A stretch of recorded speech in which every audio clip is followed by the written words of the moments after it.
ব্যোমকেশবাবু, আমার দাদাকে আপনি বাঁচান ব্যোমকেশবাবু। ঘরে ঢোকবার সময় মেয়েটিকে একবার দেখে নিয়েছিলাম। সত্যবতী, লম্বা রোগা গোছে চেহারা, গায়ের রং ময়লা, কেঁদে কেঁদে চোখ দুটো লাল হয়ে উঠেছে। ব্যোমকেশবাবু, আমরা মেসোমশাইয়ের টাকা চাই না ব্যোমকেশবাবু। আপনার দাদা যদি সত্যিই নির্দোষ হন, আমি প্রাণপণে তাঁকে বাঁচাবো। দাদা নির্দোষ, তিনি কিচ্ছু জানেন না। আমার যে আর কেউ নেই ব্যোমকেশবাবু। এমন সময় ব্যোমকেশ হঠাৎ বলে উঠল, আপনি কি রহস্য ভালোবাসেন? সত্যবতী চমকে ফিরে তাকালো। মানে আমি কি আপনাকে ইয়ে করতে পারি?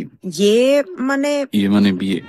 সত্যবতীকে আমি আগে একবারই দেখেছিলাম। সাধারণ শিক্ষিত বাঙালি মেয়েদের তুলনায় সে যে আকারে প্রকারে একটুও আলাদা তা একেবারেই মনে হয়নি। এই ঘোর বিপদের সময় সে যে সমস্ত সংকোচ দ্বিধা পেরিয়ে সাহায্য চাইতে আসবে তা যেমন অবিশ্বাস্য তেমনই চিন্তার বাইরে। আর সেই জন্যই এই ছিপছিপে চেহারার বাঙালি মেয়েটি আমার চোখে হঠাৎ করেই যেন অসামান্য হয়ে উঠল। প্রহর শেষের আলোয় রাঙা সেদিন চৈত্র মাস, তোমার চোখে দেখেছিলে আমার।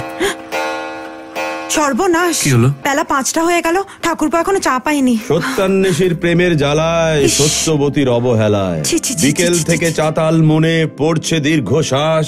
চায়ের তরে চাতক হব, একই পরিহাস। ছি, ছি, ছি, সত্য, ছি, দাঁড়াও ছি। না। সত্য, সত্য। ছাড়ো।